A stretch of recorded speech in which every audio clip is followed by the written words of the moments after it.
Okay, docs. It's time magliwaliw muna ako. Pupunta ako kung saan ko gusto. At least ngayon, flexible na yung schedule ko. Wala akong boss, kundi sarili ko. Pwede na ako magliwaliw. Hindi katulad ng nakatali ka sa isang kumpanya na inihiling mo nga lang is 1 hour na adjustment tapos hindi pa maibigay. So, sabi ko, bakit nga pala ako magpapakagago kung pwede naman ako maging boss? Diba? Diba? Kasi as a general manager sa Burger King, kailangan talaga i-under ko, bago ka talaga ilagay sa ibang lugar, ilagay sa ibang pwesto. So, ngayon, dahil na-convince ako ng asawa ko na, bakit ka nga pala magpapakapaggago dyan kung saan-saan at magpakaalila? Kung kaya mo namang maging boss. Kaya sabi niya, pwede daw ba akong maging partner muna bago ako tulungang i-establish yung sarili kong company later on. Pag-aralan ko rin, see, under training din ako dito, kahit business partner ako, kailangan pag-aralan ko rin kung ano yung negosyo niya. Ganun lang yun. Hindi yung porke general manager ka na, nakaupo ka na lang sa opposite. Anong alam mo? O, diba? Sasalpak ka isa sa isang company, hindi mo pa alam kung anong mga pasikot-sikot ng trabaho doon. Kaya pag-aralan mo. Ultimo, pagbenta ng burger o kaya pagluto ng burger, o, diba?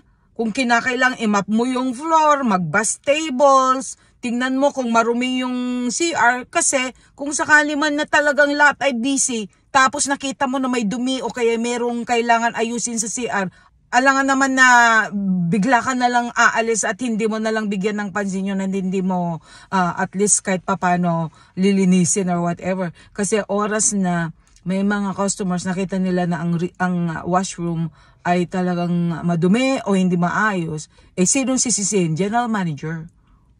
Kaya nga malaki ang bonus binibigay sa mga general manager kasi nga naman pag maayos yung patakaran mo, maayos yung pagdidirect mo sa mga tao later on pagkatapos ng training mo, at least alam nila na talagang ikaw, you deserve kung ano yung malaking bonus. Yun, bonus ang talagang ng mga general managers. Yun ang kanilang pakay para ginagawa nila lahat kung ano yung dapat nilang gawin. Yun ang habol nila diba? Kasi kung magbabase lang talaga sila sa sweldo, hindi sapat yun. Sa bonus sila humahabol.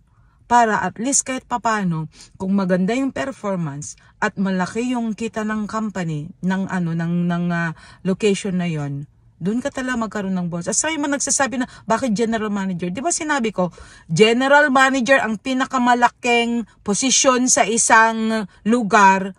Pangalawa is senior assistant. General manager. Iba pa yung manager mismo, store manager. Iba pa yung shift manager. So maraming manager below. Marami pang manager below you as a general manager. Kaya kung mismong na-hire ako as a general manager, ibig sabihin, kahit anong gawin mo, pag bali-baliktarin mo man, hindi pwedeng crew ka lang.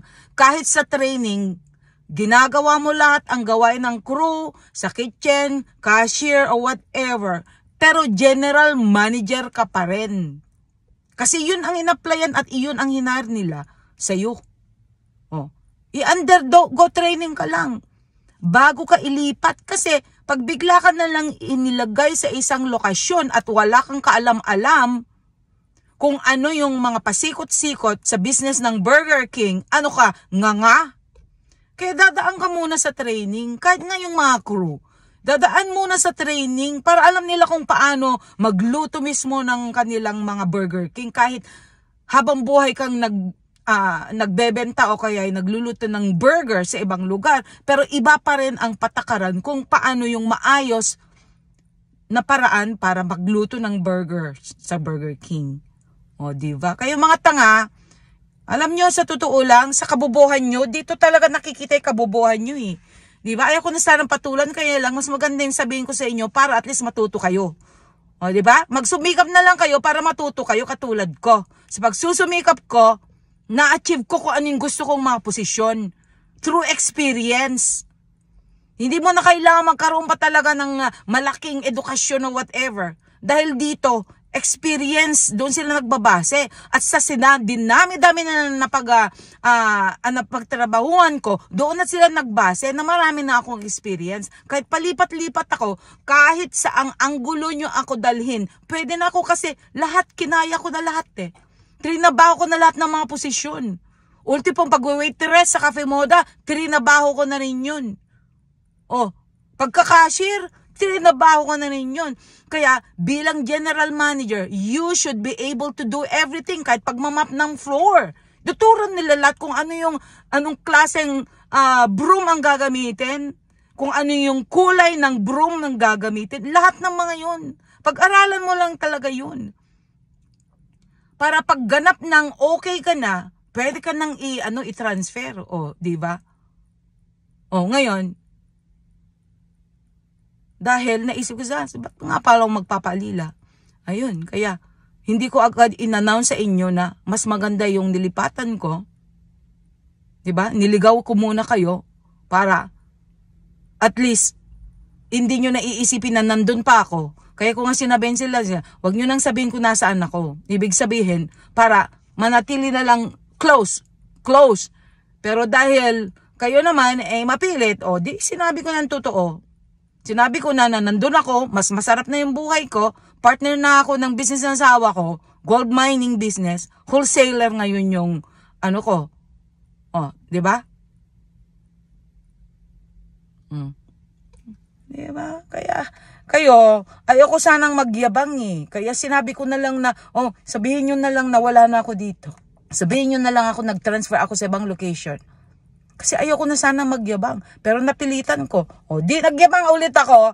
Kung ano yung ayaw nyo, di napilitan ulit ako. Kaya magmula ngayon, iabang ko na nga lang. Total, kayo na rin nagpumilit na yumabang ako eh. Di ba mga leche? Punyeta kayong lahat. Kaya wala kayong buhay. Di ba? Dahil kung sino man nagsusumikap para mabuhay at mabuhay ng marangal, ibinababa nyo. Di ba? Para akong nanay sa inyo di ba?